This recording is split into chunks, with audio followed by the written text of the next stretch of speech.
खुलुमबाय आंनि मुलुगनां बड' निउस चेनेलाव गासैखौबो गोसो गोथारै बरायहरनाय जाबाय। बे समाव आं नोंथांमोननि सिगाङाव फुंबिलिनि मोननैसो खौरां लाना फैलायबाय। अन्नानै भिडिअखौ जोबजासिम फारि फारि नायलांदो। गिबि रादाबाव दं भारतीय जनता पार्टी एबा बिजेपिनिफ्राय बिबान एंगारनायनि उनाव नलबारि जिल्लानि बारग' MLA अशक शर्माया मैया शुक्रबारखालि नलबारियाव कंग्रेस दोलोआव हाबो। बिथाङा सप्तासे सिगां बिजेपिनिफ्राय बिबान एंगारदोंमोन आरो रायजोआव दैदेननायनि हाबानि सायाव रागा जोंनाय फोरमायदोंमोन। अशक शर्माया 2016 मायथाइयाव नलबारि सीटनिफ्राय आयेन आफादनि थाखाय MLA महरै सायख'जादोंमोन। बबेखानि 5 बोसोरनि उनाव बिथांखौ पार्टीनि टिकेट होनाय जायाखैमोन आरो हेमन्त बिश्व शर्मानि खाथि हेफाजाबगिरि जयन्त मल्लबरुवाखौ बिजेपिआ बिजाथि महरै फसंदोंमोन। बारग' आयेन दागिरिया सिगाङाव अजद होदोंमोन दि बिजेपि दैदेनगिरिफोरनि मोनसे थाखोआ बिथांखौ लाजि फोनांदोंमोन, जायफोरा आसामाव बिजेपिनि जौगानायाव गोनांथार बिफाव लादोंमोन आरो दानि खुंथायनि समाव नेवसिजादोंमोन। नैथि रादाबाव दं BTRनि थाखाय गोजोनथाव खौरां। खौरां मोननाय बायदिब्ला BTR गोरोबथा बायदियै 69 गामिफोरखौ BTRआव सोसननायनि थांखि लाबावदों। आसामनि केबिनेट जथुमाव गिबि मन्थ्रि डक्टर हेमन्त बिश्व शर्मानि दैदेननायाव मैया जालांनाय आसाम केबिनेट जथुमाव बांसिन बर' सुबुं अनजिमा थानाय 69 गामिफोरखौ BTR ओनसोलाव सोफादेरनो थांखि लादों होनना मिथिनो मोन्दों। थारैनो बे खौराङा जाफुं जायोब्ला BTC ओनसोलाव गोग्लैफायै गामिफोरनि मोन 19 गामिफोरनि थाखाय जोबोद गोजोनथाव बाथ्रा जागोन होनना मिजिंथिनो हायो। थारैनो 2020 मायथाइनि 27 जानुवारियाव जानाय BTR गोजोन गोरोबथानि 1.9 दफा बायदियै नन BTR एबा नन BTC ओनसोलफोरनि बर' गामिफोरा लासै लासै दाजाबजागासिनो थानाया BTRनि ओनसोलखौ फुवारनायजों लोगोसे BTRनि रायजो राजाफोरनि गोसोआव गोजोननाय लाबोदों आरो मानाव गेदेर प्रमद बर' दैदेननाय UPPL सरकारखौ गोसोजों बाख्नायदों होनना मिथिनो मोन्दों।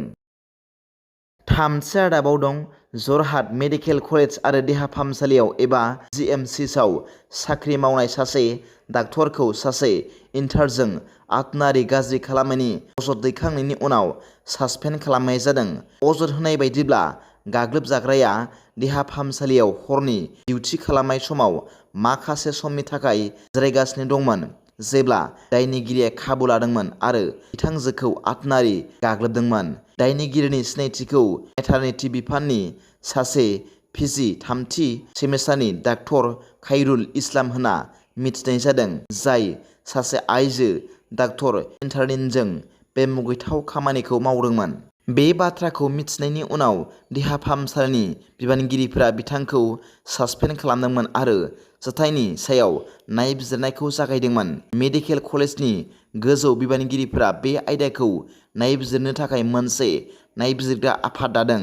GMCनि सुपारिनटेन्डेन्ट मानब गहाया बुंदोंमोन दि कमिटिआ गासै जाथायखौ मोजाङै नायबिजिरगोन आरो साननैसोनि गेजेराव खोन्दोआरि बिबानगिरिफोरनो मोनसे रिपर्ट गथायगोन होनना मिथिनो मोन्दों।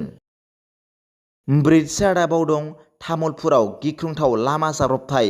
HS सेथि बोसोराव फरायफुबाय थानाय सासे बर' फरायसानि जिउ खहा। तामुलपुर कमार्स कलेजनि सेथि बोसोरनि फरायसा आरो तामुलपुर जिल्लानि सन्थला गामिनि उपेन बसुमतारीनि फिसाज्ला रियद बसुमतारी 17 बोसोर बैसोनि मुंनि फरायसाया जिउ गोमानो गोनां जायो।